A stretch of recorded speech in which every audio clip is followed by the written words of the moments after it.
Sige, magsitayo ang lahat para sa panalangin. Sa ngalan ng Ama, ng Anak at ng Espiritu Santo. Ama namin, sumasalangit ka, sambahin ang ngalan mo, mapasa amin ang hanggarean mo, sundin ang loob mo dito sa lupa at para lang sa langit.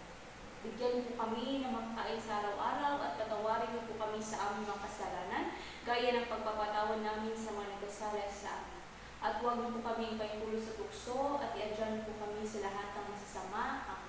Sa ngalan ng Ama, ng Anak at ng Espiritu Santo. Amen. Sige, bago kayo magsiupo, pakiayos muna ng inyong mga upuan, at pakipulot ng mga kalat sa paligid upang maging maaliwalas ang ating pagtatalakayan o pagtatalakay sa araw na ito. Maayos na ba ang lahat? Sige, maaari na kayong magsiupo. Bago ang lahat, magtatala muna ako kung sino yung lumiban. Mayroon bang lumiban? Class monitor, maaari bang magtanong kung sino yung lumiban sa araw na ito? Okay, mabuti naman kung gano'n na walang lumiban. Okay? Bago tayo magsimula sa ating talakayan, ipapaalala ko muna sa inyo kung anong ating mga lipunin sa ating talakayan. Unang-una, kinakailangan na kayo ay, tingnan ninyo yung larawan. Unang larawan ay huwag kayong mag-ingay. Bilang tanda ng pagrespeto natin sa ating mga guro, kapag ang guro natin ay nagsasalita, kayo dapat ay nakikinig, tama. Dito naman sa pangalawang larawan, tingnan ninyo ang tatlong batang iyan. Anong ginagawa ng pamit-pamit ng bata? Itinataas niya ang kanyang kamay. Kasi, kapag mayroon siyang ideya, ibinabahagi niya ito sa buong klase. Kaya, bilang alituntunin, nararapat na sundin ninyo ang alituntunin iyan. Kasi, mahalaga na ibahagi ninyo ang inyong nalalaman upang makinabang rin ang ibang mag-aaral sa natutunan ninyo. Tama ba? Okay, pangatlo. Ipinagbabawal sa aking klase ang paggamit ng cellphone, kaya kung maaari, itago muna ang inyong mga cellphone upang hindi yan makasagabal sa inyo pagkatuto. Dito sa pang-apat naman, panghuli. Tingnan ninyo ang mga bata sa larawan. Tama, sila ay nagbabahagi na ng kanilang mga kaalaman. Dapat nagbahaginan kayo kasi sa ating mundong ginagalawan, hindi tayo namumuhay ng mag-isa. Kinakailangan na ibahagi natin sa iba ang ating mga natutunan, ang ating mga alam sa buhay. Maliwanag ba klase? Okay. So dito tayo. Bago ang lahat, kinakailangan na malaman muna kung ano ba yung natutunan ninyo nung nakaraang tagpo. Ngunit bago iyan, dapat maging maliksi kayo sa pag-alala kasi magkakaroon tayo ng awitin. Sabay-sabay. Alam ko pamilyar sa inyo yung awitin ito dahil palagi na natin itong naririnig. Sabay-sabay natin itong awitin, maaari kayong bumalaw para magkaroon kayo ng enerhiya sa ating talakayan.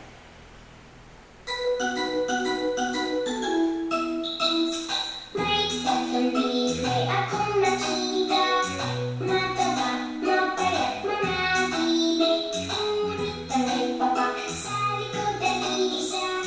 Siya ang leader na nagsabi ng kwak, kwak, kwak, kwak, kwak, kwak, kwak, kwak.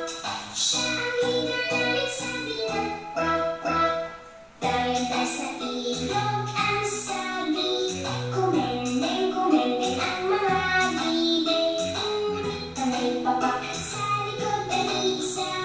Siya ang leader na nagsabi ng kwak, kwak, kwak, kwak, kwak, kwak, kwak, kwak. Siya ang leader na nagsabi ng kwak, kwak.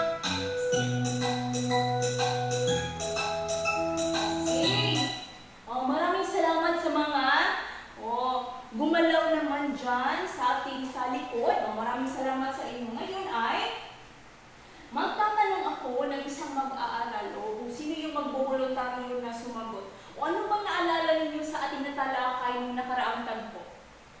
Ito ay tungkol sa tama, ito ay tungkol sa mga pang-uri. Ngayon, tukuyin ninyo ano kaya ang pang-uri na ating gagamitin sa tatlong bibi na nakikita ninyo sa harapan. Okay, Shane?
paksa. Oh. Ngunit, mayroon pa bang nakaalala kung ano yung mga kaantasan ng panguri?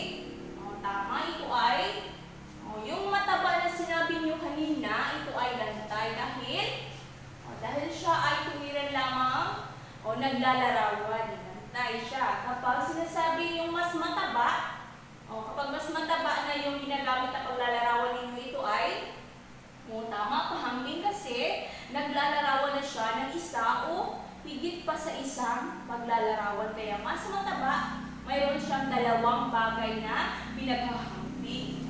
Yung pinakamataba na binigay niyo yung salita kanina, ito ay, tama, pasukdol. Kapag sinasabi pasukdol, ikaw, Rico, ano yung pasukdol? Tama, ang pasukdol ay naghahambing ng higit pa sa dalawang bagay. Tama. Yun ay, natutuwa ako dahil naalala niyo yung ating natalakay yung nakaraang po. Ngayon ay, magsasayaw na naman tayo, di ba? Gusto kasi ninyo, di ba, yung magsasayaw kasi, gumagalaw yung buong katawan ninyo na-energize kayo o nabibigyan ng lakas ng inyong mga katawan para maiwasan ninyo na matulog dyan sa ating klase o pinakailangan na makilaho kayo sa ating talakayan. Sige.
Naglalaro, tama. Palakpakan natin kung sino man yung voluntaryo. Palakpakan natin. Ngayon ay, narito ang mga pangungusap na ibinigay ninyo. Ang mga ibon ay lumilipad, ang mga isda ay lumalangoy, ang mga bata ay naglalaro. Ngayon, tingnan natin yung mga salita na nakakulay dilaw. Yan ay lumilipad, lumalangoy, naglalaro. Ano napapansin ninyo na pagkakatulad mo? Anong masasabi ninyo sa tatlong salitang iyan? Sino yung magtataas ng kamay? Maaari bang magtaas kayo ng kamay? Diba sa tuntunin ko kanina, kung mayroon kayong ideya ay itaas ang kamay. Okay, ikaw. Angelica. Ito ay mga salita. Salita. Anong salita? Anong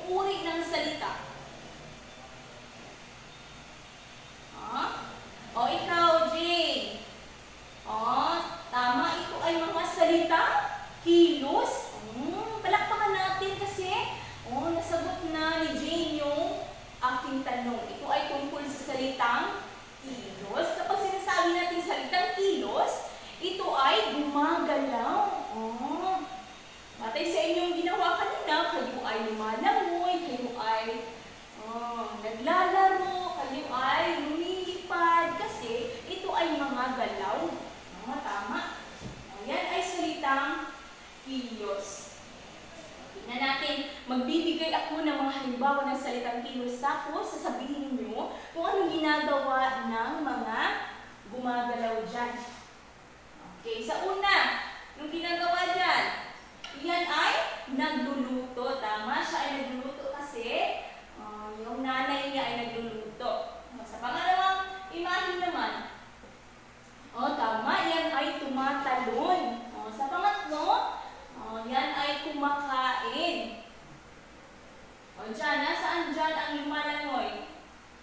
Yan yung nasa tubig. Tapos yung umaawit, nasa kaliwang bahagi ng imahe yung umaawit.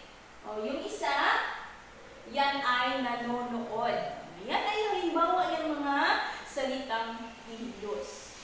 Naintindihan ba? Yan mga salitang kilos. Ngunit, yung salitang kilos na yan, mayroon siyang tumpak na salita na yung konsepto iyan na masasabi natin yung buong konsepto. Yung lahat ng salitang kilos na iyan, mayroon niyang tawag. Yan ay bahagi ng pananalita. Di ba natukoy natin, mayroong mga bahagi ng pananalita. Sino yung makakaalala ng mga bahagi ng pananalita? Tama, ito ay pangalan, panghalip, pag-uri. Tama. Ano pa? Pangukol. Ikaw, Jane. Yan ay pang-angkop. Di ba? Mayroon din tayong mga pangawing at pantukoy. Ngayon ay, kabilang dyan pag sinasabing salitang kilos, tama, ito ay pandiwa.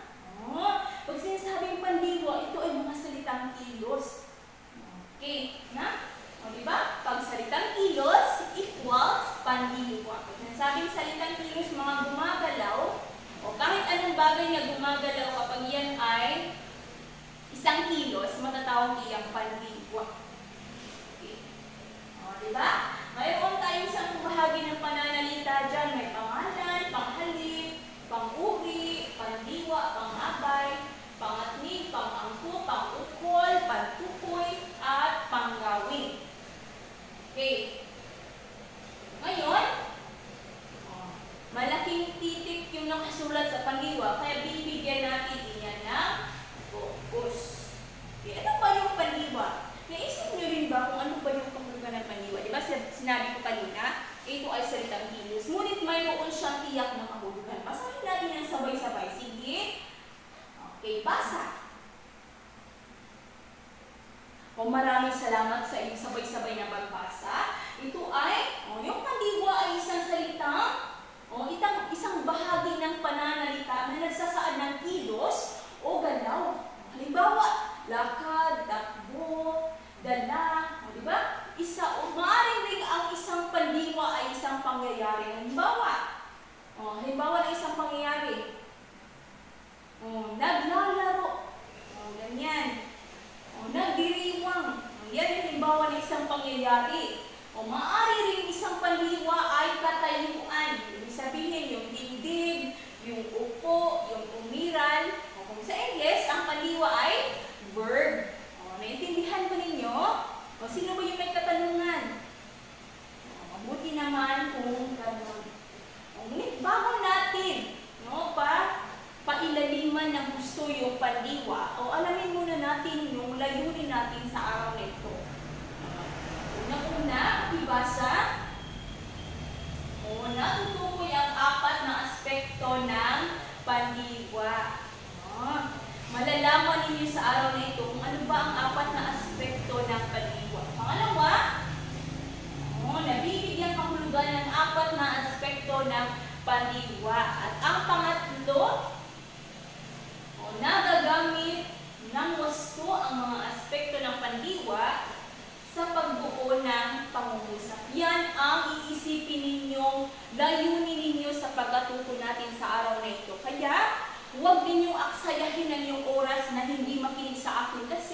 bawat salita na binibitawan ko dito sa harap ay napakahalaga, kaya dapat kayo ay makinig. Maliwanag ba? O yung mga bata dyan sa likod na nag-uusap, mayroon ba kayong pinag-uusapan dyan? Maaari bang malaman ko? Okay, makinig kayo ha. Sa susunod, huwag ninyong hahayaan na tatawagin ko muna yung pangalan ninyo. Para maging kasi nakaka-distract kayo ng ating talakayan. Napuputol ang talakayan ng guro kasi dahil kayo ay nag-uusap dyan. Ngayon ay balik tayo sa salitang kilos. Pag sinasabing salitang kilos, ito ay pandiwa. Kapag pandiwa, halimbawa na binibigay ko kanina na mga kilos, yan, yung mga halimbawa iyan na mga salitang kilos na pandiwa. Ngayon ay dito dumakot tayo sa aspekto ng pandiwa. Okay, meron ba kayong ideya kung ano yung aspekto ng pandiwa? Diba? Natalakay natin nung nakaraang ko ay pang-uri. At ang pang-uri ay mayroong kaantasan. Ngayon, dito tayo sa pandiwa, mayroon ding aspekto ng pandiwa. Para mas maintindihan ninyo ng gusto ang aspekto ng pandiwa, kinakailangan malaman ninyo ang mga terminolohiyang ito upang sa pagtalakay natin sa susunod na mga bahagi ng ating presentasyon, malalaman ninyo at maiintindihan ninyo ano ba ang ibig sabihin ng mga salitang ito. Unang-una, ano ba ang kahulugan ng aspekto? Pakibasa.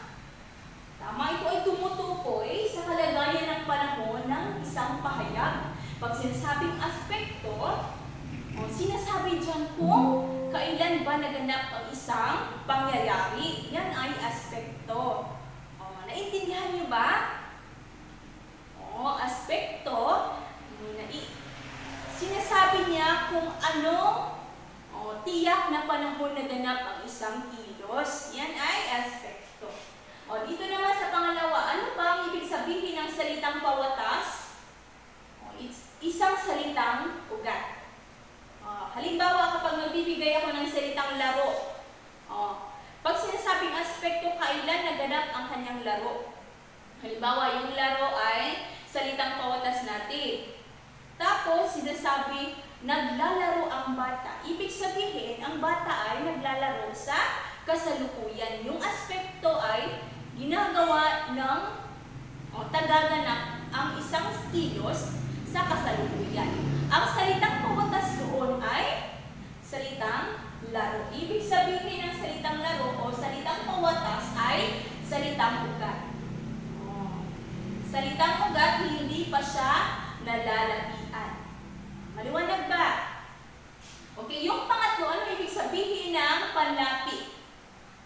Ang panlapi ang ikinakabit sa salitang ugat. Kapag sinasabing yung salitang ugat ay laro, ang kinakabit mong panlapi ay yan ay naglalaro.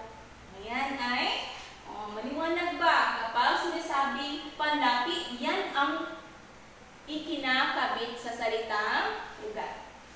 O pang-apat, anong ibig sabihin ng unlapi? Yung unlapi, ito ay uri ng panlapi na ikinakabit sa salitang ugat. Pero yung panlapi ito ay nasa unahan. Kaya nga unlapi, unahan, unlapi. Liwanag ba? Dito sa panglima, ang gitlapi, ano ibig sabihin ng gitlapi? Pagtandaan niyo lamang yung unlapi una, ang gitlapi ay nasa gitna. Isinisingit yung panlapi sa gitna. Halimbawa, kanta yung salitang ugat ay salitang pawatas. Kapag kanta at sinisingitan mo ng panlaping ang salitang mabubuo mo riyan ay kumanta. Ibig sabihin yung kumanta, sa aspetong bahagi ito ay naganap na, natapos ng ganapin ang pagkanta. Maliwanag ba? Okay. Dito naman sa hulapi. Kung sinasabing hulapi, nasa huli. Diba? Madali lang. Ipalakpak yung kamay kapag madali lang. Okay, maraming salamat. Ngayon ay, ito ang mga aspekto ng pandiwa na tinutukoy ko kanina. Mayroong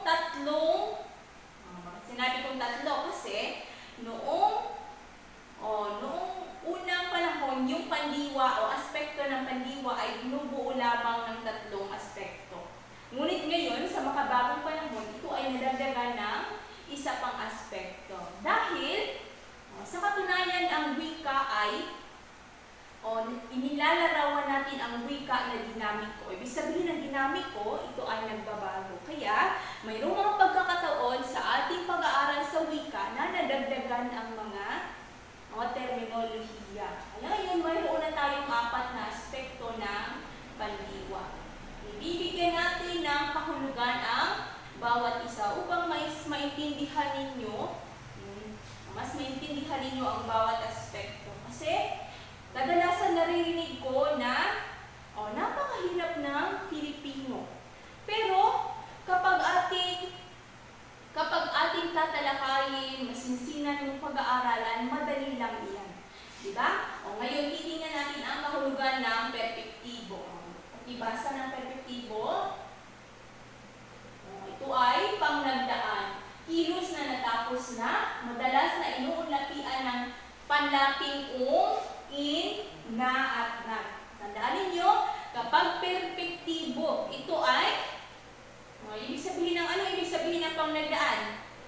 Ito ay natapos ng gawin. Yan ay perpektibo. Perfect na siya. Hindi mo na siya mababago kasi perpektibo, natapos na siya. Kapag ito ay perpektibo, ano nga yun ulit? Ito ay natapos na. Ito ay pangnagdaan. Ano nga yung panlaping mga dinudugtong mo dito? Ito ay in, na, at nat. Okay, dito naman tayo sa tingnan natin. Magbibigay ako dito ng mga salita. Tapos, kayo ang dudugtungan ninyo yan. Kayo ang bubuo ng salitang yan. Dito. Kapag yung salitang pawatas ay lipad, yung perpektibo ay naging lumipad. Ano yung panlaping dinudugtong? Ito ay panlaping dito naman sa salitang pawatas na langoy, yung langoy ay naging lumamoy.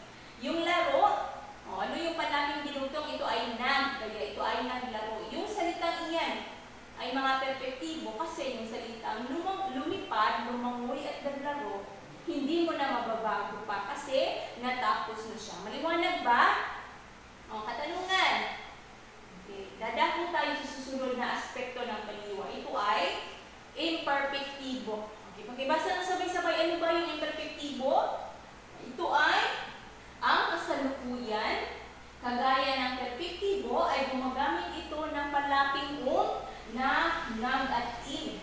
Ang kaibahan lamang ay inuulit ang unang pantig ng salita. Madali lang, di ba? Kapag sinasabing imperfektibo, kasalukuyan pa siyang ginagawa.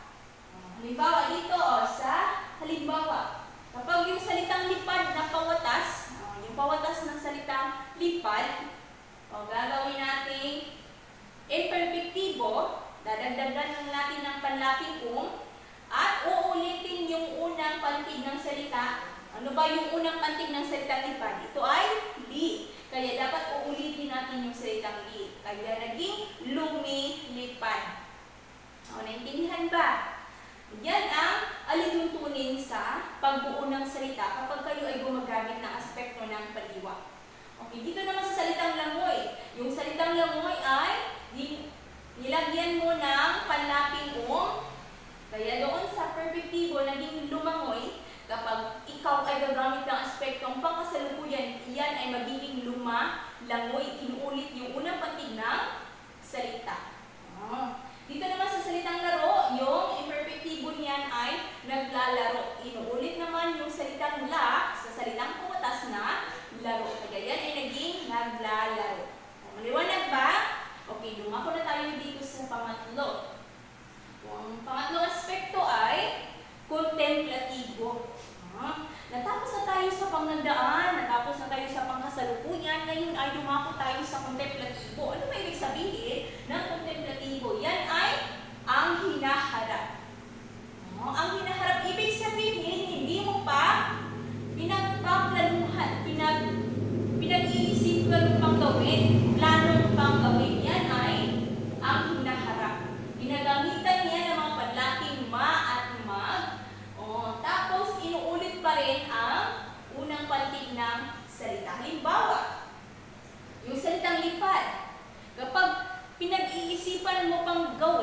yan ay lilipad. Diba? Yan ay lilipad. Tama. O, sino pa? Basahin ninyo, tingnan ninyo yung halimbawa. Yung salitang langoy, inuulit lamang yung unang parte, lalangoy. Kasi, pinag-iisipan niya pang gawin. Pinagpaplanuhan niya pang gagawin ang paglangoy. Kaya yan ay lalangoy. Yung salitang laro, ginamitan niya ng panlaping mag, kaya ito ay maglalaro. Ibig sabihin, maaari sa susunod na panahon pa siya maglalaro. Hindi pa ito natapos, hindi niya kasalukuyang ginagawa, ngunit ito ay pinag-iisipan niya pala pang gawin. Maliwanag ba? Okay, dito na tayo sa aspekto ng pandiwa na perpektibong katatapos. Tingnan natin yung halimbawa na perpektibong katatapos. Napapansin niyo ba sa perpektibong katatapos, ano ba ang pagkakaiba ng perpektibo at perpektibong katatapos? Naisip niyo rin ba yun? Natatanong niyo ba sa isip ninyo na anong pagkakaiba ng perpektibo at perpektibong katatapos? Sino magbibigay ng ideya? Okay, ikaw Harold. Ano napapansin mo sa mga halimbawang salita na aking ibinigay sa harap? Tama. Mayroon siyang ginamit na ka sa unahan. Tama naman, mayroong ka sa unahan kasi mapapansin na ang perpektibong katatapos ay nilalagyan ng palaging ka sa unahan. Ngunit, pag-isipan natin mabuti, ano kaya ang ibig ipakahulugan o ano kaya ang ibig ipahiwati ng pagkakaiba ng perpektibo sa perpektibong katatapos? Ikaw, Shane. Tama. Ang pagkakaiba ng dalawa ay batay sa kung kailan naganap ang pangyayari. Ang perpektibo, maaaring matagal nang naganap ang isang pangyayari. Ngunit dito sa perpektibong katatapos, maaaring kani-kanina lang naganap. Kaya nga, nilalagyan natin ng panlaking ka. Kasi, maaaring kani-kanina pa ito naganap. Halimbawa dito, yung salitang lipad. Yung gagawin natin iyang, kapag gagawin natin iyang perpektibong katatapos, yan ay magiging kalilipad. Ibig sabihin, kani-kanina niya lang na ginawa yung paglipad. Ibig sabihin, bago pa lang ito natapos. Perpektibo siya, ngunit bago pa lang siya katatapos, kaya perpektibo katatapos na kalilipad. Gaya na lang rin ng salitang langoy, kalalangoy.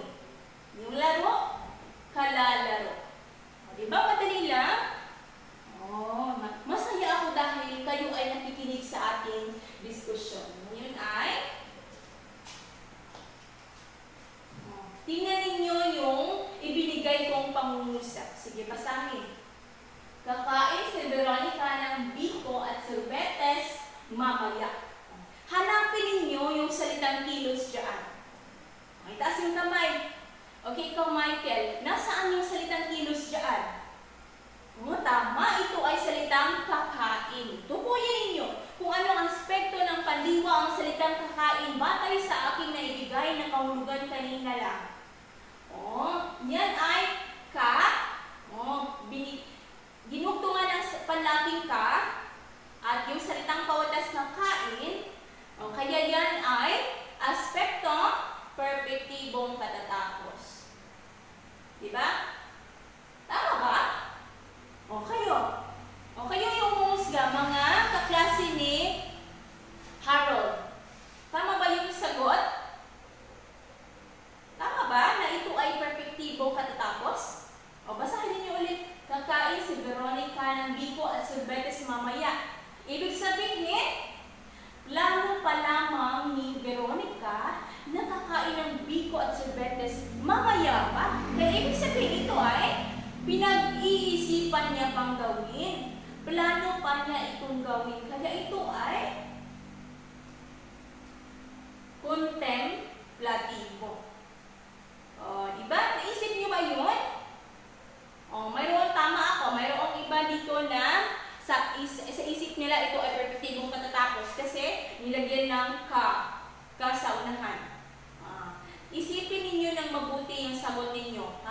Dapat pag-isipan ninyo ng mabuti bago kayo magbitaw ng salita. Magbitaw ng sagot. Kaya dapat, dito sa ating pangungusap na kakain, pinagpaplaluhan pa lang niya gawin, pinag-iisipan pa lang niya, kaya ito ay contemplativo.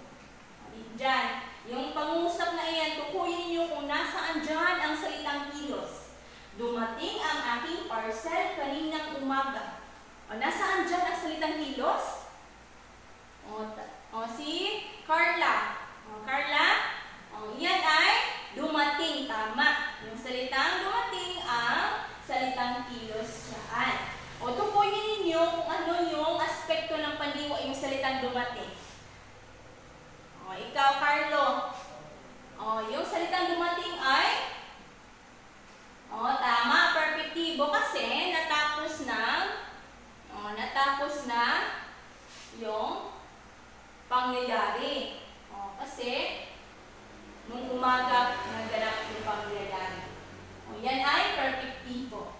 Yung pangatlo, kumakain ang buwaya ng hilaw na karne. Nasaan dyan ang salitang kilos? Okay. Yung salitang kilos dyan ay kumakain. Yung salitang pawatas ay kain. Ano yung panlaping dinugtong? Kaya yan ay kumakain. Ano yung aspekto ng pandiwa dyan? Rio. Tama, ito ay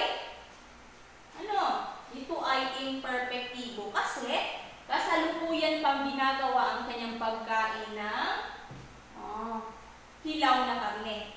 Yung buwaya, kasalukuyan gumagawa o kumakain ng hilaw na karne.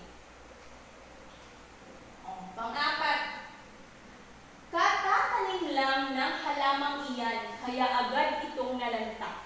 Nasaan yung salitang kilos dyan? Ito ay katatanim. Tukuyin ninyo anong aspekto ng pandiwa iyan. Sino yung gusto sumagot? Ikaw, Rika. Tama. Yung aspekto iyan ay perpektibong katatapos kasi bago pa lang naganap ang isang mangyari, kaya katatanim. Kasi kaya agad itong nalanta kasi bago pa siya naitanim. Magaling. Palakpakan natin ang bawat isa dahil naintindihan ninyo ang aking diskusyon. Di ba? Sigurado akong magiging masaya ang isang guro kapag naiintindihan ang kanyang mga mag-aaralang talakayan. Ngayon ay tandaan ninyo na kapag perpektibo, ito ay pangnagdaan, hindi mo na mababago kasi naganap na siya. Kapag imperfektibo, ito ay kasalukuyan nagaganap pa lang siya. Kapag contemplatibo, pinag-iisipan niya pang gawin. Contemplatibo, hinaharap. Kapag perpektibong katatapos naman yung panghuli, ito ay katatapos pa lamang ng isang kilos. Bago pa lamang ito naganap. Naintindihan ba? Okay, para sa iyong gawain, huwag mo na mag-ingay. Hindi pa tayo natatapos sa ating gawain. Hindi pa tayo natatapos sa ating klase. Ngayon ay, kumuha kayo ng isang kapat na papel at tukuyin ninyo kung anong aspekto ng pandiwa ang sinasabi ng kahulugan. Basahin ninyo ang kahulugan ng aspektong ito at tukuyin kung pagpipilian ng sagot. Okay, tandaan ninyo, huwag magkopyahan sa inyong katabi para malaman ko kung mayroon ba talaga kayong natutunan. Kasi may iba dito na nakikinig nga sa klase pero hindi isinasaisip at isinasapuso ang kanyang naririnig. Sige, bibigyan ko kayo ng isang 30 segundo na sumagot sa bawat tanong na yan. Sige, magsimula na. Okay, unang bilang. Nagsasabi ko na katatapos pa lamang ang kilos bago nagsimula ang salita. Pangalawa, nagsasaad ng mga kilos o gawaing ginagawa sa kasalukuyan. Nasaan dyan? Pumili kayo. Pangatlo, ito ay nagsasaad ng kilos ay gawain o gawain ay natatapos o natapos ng gawin. O natapos na siya gawin. O, pumili kayo sa pagpipilian. Pang-apat, nagpapahayag na ang pandiwa ay magaganap pa lamang. Mangyayari pa lamang o gagawin pa lamang. Pumili kayo sa pagpipilian dyan. Sige, sa inyong papel, kayo mismo ang magwawasto ng inyong mga papel. Tingnan ninyo kung tama ba ang inyong kasagutan. Nasa sa inyo kung magiging o matapat pa kayo sa inyong pagwawasto. Kaya dapat malaman ninyo kung mayroon pa kayong natutunan. Unang-una, kapag ito ay nagsasaad na katatapos, o katatapos pa lamang, yan ay perfectibong katatapos. Tama ba? Okay, sa pangalawa, kapag ito ay nagsasaad ng ginagawa pa sa kasalukuyan, yan ay imperfectibo. O sa pangatlo, kapag nagsasaad ng kilos ay natapos ng gawin, yan ay perfectibo. Okay, sa pang-apat, kapag yan ay gagawin pa lamang, o contemplatibo. Maraming salamat, magaling. O, tinabilangan ninyo kung ilang puntos yung nakuha ninyo. Mayroon bang nakakuha ng 4 na puntos? Okay, magaling. Napakagaling ng inyong ipinamalas sa araw na ito. Ngayon, ano ba yung isipin natin? Dahil tayo ay nagtatalakay ngayon ng aspekto ng pandiwa, kinakailangan maisip ninyo, ano ba ang kahalagahan nito sa ating, ano ba ang kahalagahan ng pag-aaral natin ng aspekto ng pandiwa? Batay sa inyong naintindihan natin sa ating paksa ngayon. O ikaw, Alberto. Tama. Ang kahalagahan ng pag-aaral natin ng aspekto ng pandiwa ay nalalaman natin na nagagamit natin ng masto ang mga salita batay sa kung kailan ito nangyari. Di ba? Kapag mayroong naganap na sunog sa bahay ninyo, hindi mo sasabihin, hindi mo pwede sasabihin, masusunog yung bahay namin. Hindi pwede. Kasi dapat ang gagamitin mong pandiwa ay nasunog yung bahay namin kasi natapos na itong masunog. Narinig mo na ito sa kapitbahay mo. Hindi mo dapat sasabihin na masusunog yung bahay ninyo. Kasi sa tunay na pangyayari o sa tunay na balita, nasunog na yung bahay ninyo. Magagamit natin iyan sa ating pang-araw-araw na talakayan, lalong-lalo na sa ating pakikipagtalastasan sa ibang tao. Ayan. Ano ba ang kaugnayan nito? Ano ang kaugnayan ng pag-aaral natin ng aspekto ng pandiwa sa araw-araw na pamumuhay? Diba? Dahil nalaman ninyo yung mga 4 na aspekto ng pandiwa, sino nakapagbibigay ng ideya kung ano ba ang kahalagahan nito sa pang-araw-araw natin na pamumuhay? Ikaw siya, Ina. Tama. Yung kahalagahan ng aspekto ng pandiwa ay naipapabatid natin ang tamang paggamit ng mga ideya, tamang paggamit ng mga salita sa ating pang-araw-araw na pamumuhay. Tayo mga tao, pinakailangan na makipag-ugnayan tayo sa ating kapwa-tao batay sa pamamagitan ng paggamit natin ng wika. Kaya naman, kapag tayo ay nakikipag-ugnayan, kinakailangan gumamit tayo ng angkop, tiyak, wastong mga salita upang tayo ay magkaunawaan. Maliwanag ba? Kaya huwag niyong isipin na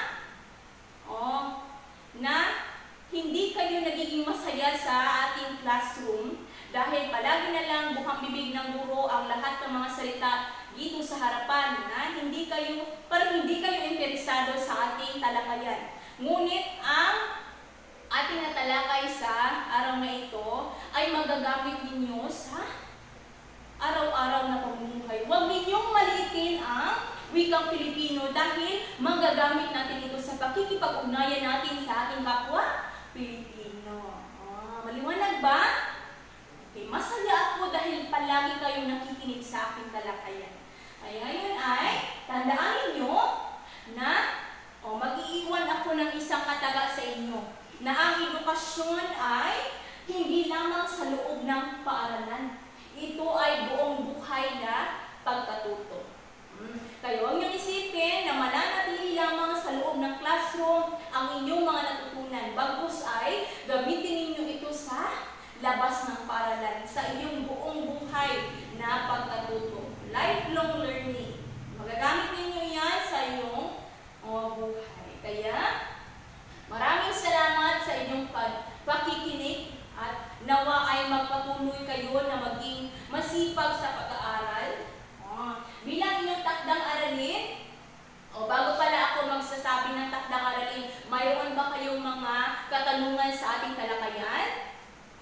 Sino yung may mga katanungan para hindi kayo magsisi sa huli kasi hindi kayo nagtanong sa guro? Mayroon ba katanungan? Kung wala naman, okay, dito narito ang takdang aralin ninyo.